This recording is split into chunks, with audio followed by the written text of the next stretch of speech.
ગયા છે એમ આ સત્ય ઘટના કહું છું તમને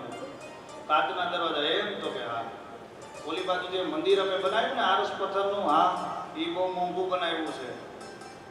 આ જમવાનું ટેબલ અમે નીચે બેસીને ન જમીએ અમે ઉપર બેસીને જમીએ એમ અંદર રસોડામાં બેનો શું કરે છે ઊભા ઊભા તો કે ઊભા ઊભા રોટલી કરે છે રોગ બધા આવ્યા છે ઊભા રોકડા થયા ને ત્યાંથી હો તમને ન ખબર હોય તો કહી દઉં આયુર્વેદની અંદર જાણી લેજો રોગ બધા આવ્યા છે ઊભા રસોડામાં ઊભી રસોઈ બનાવવાનું ઊભા કરે ખાવ પછી જાવ દવાખાના આ બધા રોગનું મૂળ કારણ એ જ છે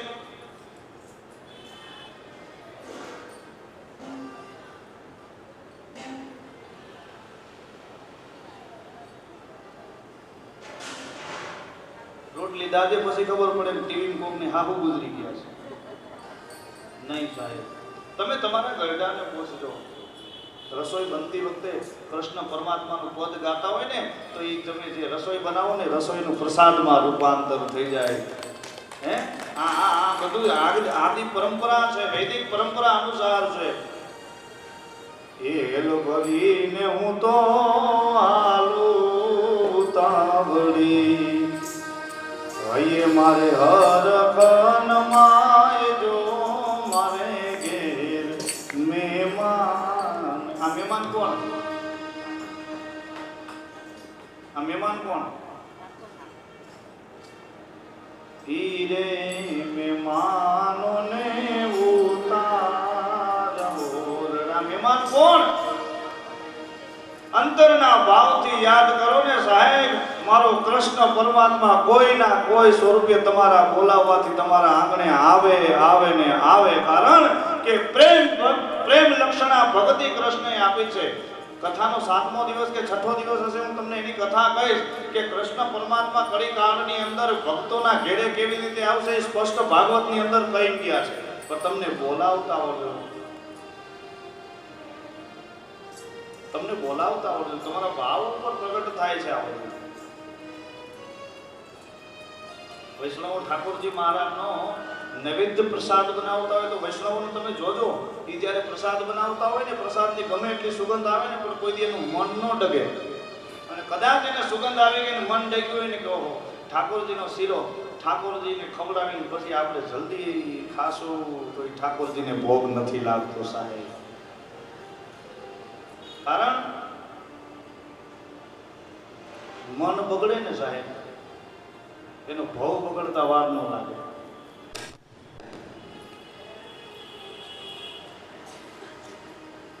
ભૂખ લાગે છે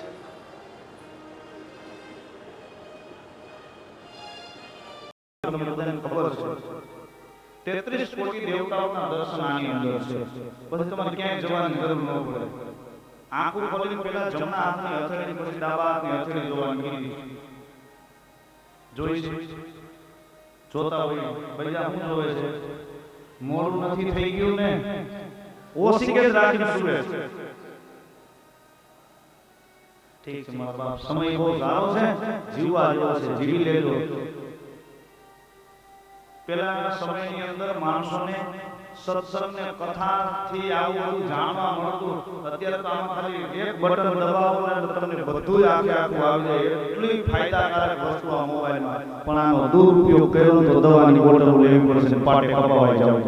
એટલું યાદ રાખજો સદુપયોગ થશે તો તમારું જીવન પરિવર્તન થઈ જશે અને દુરુપયોગ થઈ ગયો તો તમારું જીવન વાર નહીં લાગે પલવાર નહીં લાગે ત્યારે બાળકના હૃદયનો અવાજ આવે આત્મદેવ એટલો આનંદમાં અને આનંદમાં થઈને આત્મદેવને સમાચાર મળ્યા કે તમારા ઘરે એક બાળકનો જન્મ થયો આત્મદેવને હરખ થયો હરખ થઈને આત્મદેવ ઊભા થઈને જ્યાં ફળિયામાં આવીને ફળિયાની અંદર જોયું ને સાહેબ તો ગાયના મુખેથી એક વાછરડાનો જન્મ થયો એ વાછરડો ગાયને શું કે જ્યાં ફળ હતું ને ફળ એને ખાધું ને ગાયને ખવડાવી દીધું સંતોના ભજન તપોબળ ફળ એમ બધું તપ એમાં નાખેલું છે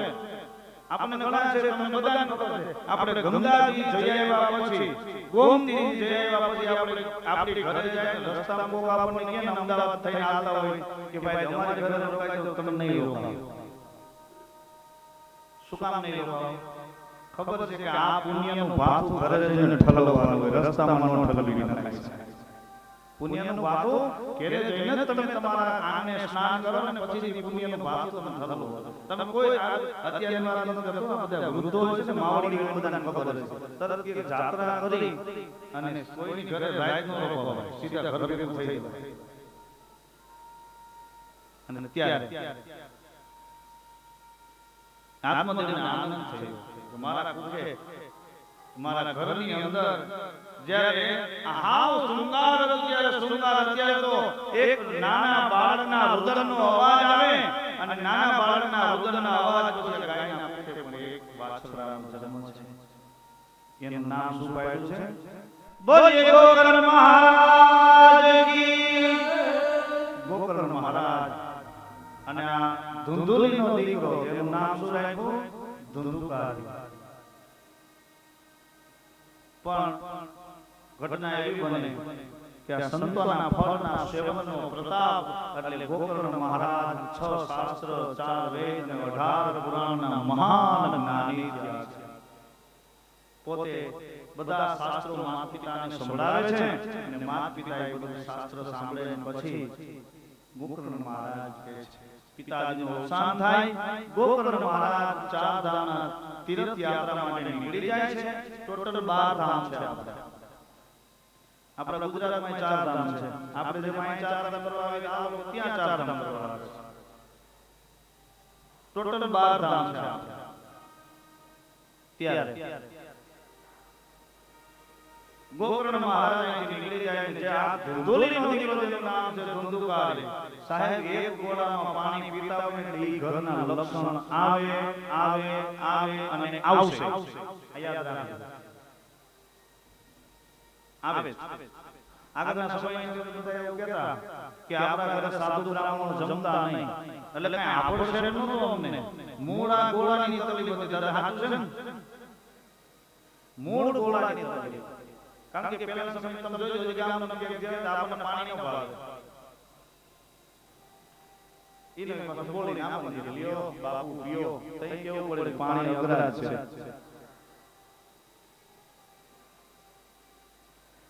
હવે તો સાહેબ રસોડા એટલા બધા ચોખા થઈ ગયા પણ મારા એક શબ્દ કાયમને માટે કદાચ તમે કોઈ પણ ઉચ્ચ ખાનદાનની અંદર તમારું ઘરે જન્મ થયો હોય તમે ઉચ્ચ ખાનદાન કરોડપતિ છો પણ સાહેબ તમારા રસોડાની અંદર જો હલકો પદાર્થ બનાવો ને તો એનાથી નીચો માણસ આ જગતની અંદર કોઈ નથી ઉચ્ચ નીચનો ભેદ તો આપણે કરોડો રૂપિયા તમે ઉચ્ચ ખાનદાનની અંદર જન્મ લીધો પણ તમારા રસોડાની અંદર જે આહારનો આપણે નામ પણ નથી લેવાતો આપણા ધર્મમાં ઈ આહાર રાંધીને તમે પોતે આરોગો છો સાહેબ હું તો એમ કહું છું એવા કરોડપતિ અને અબજોપતિ ની સંપત્તિ મુબારક છે અને ભગવાન જ્યાં જ્યાં આવ્યો છે ને બાપ ઝૂંપડી આવ્યો છે બંગલામાં ક્યાંય નથી આવ્યો હે એટલે કીધું કે ઊંચા ઊંચા મહેલ તો દુર્યોધનના પણ્યા રતિ પર સુખનો પાય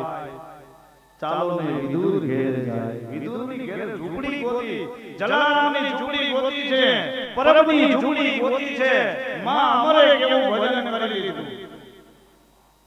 બદ્રીદાસના બાવલીએ કેવું ભજન કર્યું છે બાપ હનુમાનજી મહારાજ ને હાજરા હાજર છે અમે તો એમ કહીએ કે અમારા રામાનંદ સંપ્રદાયની અંદર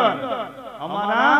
રામાનંદ સંપ્રદાયની અંદર અમે તો બદ્રીદાસ બાવલિયાને જાગતો અને જીવતો અમારા કળિયુગમાં અમે હનુમાન માનીએ છીએ સાહેબ કારણ કે હનુમાનજીની ભક્તિ એને સાર્થક કરી અને બાવલિયાએ એવું કહ્યું કે હનુમાનજી પ્રત્યે એટલો પ્રેમ પણ હનુમાનને વાલું કોણ તો કે શ્રી રામ એટલે બાપા એમ કહેતા કે બોલ બાબા સીતારામ બોલ બાબા સીતારામ બોલ બાબા સીતારામ આખા જગતને સીતારામની માળા ફેરવતા શીખવાડી દીધું સાહેબ આ સૌરાષ્ટ્રની ખમીરવંતી ધરતી છે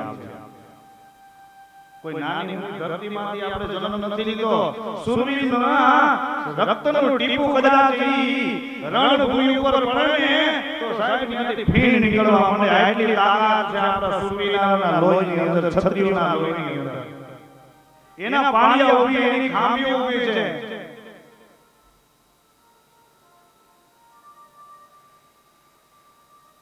ઈ તરાવીના દાન નીપજે, કોણ વિના માન ન હોય, જેસર ચક્ર જ્યાં નીપજે, જેની માં ઓથલ ફલવણી હોય. હારા ખેતર સિવાય હારા ધનની આશા ન રાખવી. અને ત્યારે માએ કે મારો દીકરો રામ તને કૌશલ્યા થાતા આવડે છે? કૌશલ્યા થાતા આવડે છે? તો રામની આશા ન રાખતા. મહારાજ દશરથના 3 પત્ની, પણ એને ખાલી આ તો એક મંથરાના વચન અને મંથરાની બુદ્ધિમાં સરસ્વતીએ ફેરવી અને સરસ્વતીએ કામ કર્યું છે. બ્રહ્મા વિષ્ણુ અને મહેશ રહી રહી એને કામ સોંપ્યું છે. મંથરાની બુદ્ધિ ફેરવી એટલા માટે, બાકી એક જ મહેલની અંદર 3 રાણી હતી. કોઈ જમવાનું લોટ બાંધવા હાલ નથી બાઈ, કોઈ પોતા કરવા હાલ નથી બાઈ. આપણે મૂળ ન્યાજ તકલીફ પડે છે. કેટલી સગવડ, કપડા ધોવાના વોશિંગ મશીન, પોતાનું મશીન છે, કાંઈ એટલે કાંઈ કરવાનું નથી. તો આ શેનો આવે માથાકૂટ કામ આપી છે. એટલે મારી કથાની અંદર કાયમ કહું કે કદાચ તમારે 5 પૈસા તમારી દીકરીને ઓછા દેશો તો હાલશે, પણ તમારી દીકરીનો સંસ્કારનો પર્યાવરણ ભરપૂર આપો મારા બાપ, જેથી કરી એ 2 પેઢી ઉભી કરી નાખે. પણ એ તો સમજે એની દીકરી ઘરે બપોર શેનું શાક છે માન ખબર હોય, બોલો એનું હાલ છે ને યાદ રાખજો. હા, હું તો ઘણું તમને દુખે લાગે, હું સાદો છું, હાથું કહેવા વાળો માણસ છું. મને ખબર પડે કે અહીં થોડું મારું વધારે કહેવાય ગયું, કહી દઉં ભાઈ જીભ છે બોલાય, સાચું કહેવા વાળો બોલો. આ વાત મારી સાચી છે ખોટી છે? બધા આપણે માથું લાગે, પણ તો સમયને લીધે આપણે થોડું ઝૂકવું પડે છે. આવા જેના સંસ્કારો છે, પોતે મદિરાનું પાન કરે છે, આત્મદેવનું મૃત્યુ થાય છે, અને મદિરાનું પાન એટલો બધો પોતે વ્યભિચારી થયો અને ભયંકર વ્યભિચાર કરવા માંડ્યો. અને વ્યભિચાર કરતા કરતા કરતા ઘરમાં જેટલી આત્મદેવની સંપત્તિ હતી બધી સંપત્તિનું થને પણ કરીને જુગાર રમે, મદિરાનું પાન કરે, ગણિકાઓનું સંગ કરે, બધું બધું એક આવ્યું. માં ને માં મને થોડા પૈસા દે, મારે જુગાર રમવો છે. પણ કે હવે પૈસા નથી. અરે ગમે તે, પણ કે હવે રસોડામાં રાંધવાના વાસણ સિવાય કાંઈ તો કે ઈ વેચી દે, પણ મને દે. તો કે રસોડાના વાસણ તને વેચી દઉં તો ખાવું શું? એટલું કીધું. સાહેબ ઈની માં બાજુમાં જઈને માનો ચોટલો પકડ્યો. ચોટલો પકડીને કીધું કે વાસણ વેચી આવી દેશે કે ભીતારી માથું પછાડીને તને માર નાખ. અને ત્યારે સાહેબ ધુંધુલીના રોમે રોમ વ્યાપી અને કીધું કે ઓહો, આજ મને સમજાણું કે મારો આ બનાવેલો નથી તો સારું છે, બાકી મારો બનાવેલો મને મારવા ગયો હોત ને તો અત્યારે તેમ થાય આત્મહત્યા કરીને મરી જાવું. પણ આને પાણીને મોટો કર્યો. આ એક વસ્તુ મને નક્કી થઈ ગઈ કે દૂધ પાણી જેને મોટો કરો ને તો મોટો મણિધર થઈને સામે ક્યારેક ફેણ ચડાવે. આને આ કહી બહુ સારું કર્યું ભગવાન, તારી કૃપાથી આ મારા કુખેથી જન્મ ન લીધો, નહીંતર આ મારી કુખને લડતો આજે. માને બહુ દુઃખ લાગ્યું કે મેં જેને નાનેથી મોટો કર્યો છે એને આજે મને મારવાની ધમકી આપી, અને આ અધમના હાથે મરવું એના કરતા તો જાણી જોઈ અને મારા જીવનો, મારા દેહ પ્રાણ ત્યાગ કર્યો છે. વાયની અંદર પડી માનું મૃત્યુ થાય છે. હવે ઘરમાં કોઈ માથે કોઈ છે નહીં, રોકટોક વાળો કોઈ નથી. હવે જે ગણિકાઓનો સંગ કરતો હતો, વ્યભિચાર કરતો હતો, એ પેલા ત્યાં જાતો, હવે ગણિકાઓને પોતાના ઘરમાં લેવાય. ઘરની અંદર બધી ગણિકાઓ આવી, રોજ જુગાર મદિરાનું પાન કરે, અને કીધું તું ભાઈ રોજ થોડી થોડી ચોરી કરવા જાય, રાજના ખજાનામાં ચોરી કરે તો કાઈ ચોરી ન કરવી. આ ચોરી કરવા માટે જાય રાજનો ખજાનો લૂંટી આવે છે, જેટલું હાથમાં આવ્યું એટલું બધું ભરી લે. અને ખરેખર વાત એ સાચી છે. ચોર ચોરી કરવા આવે, કબાટમાં ચોરી કરે, પછી કે 10,000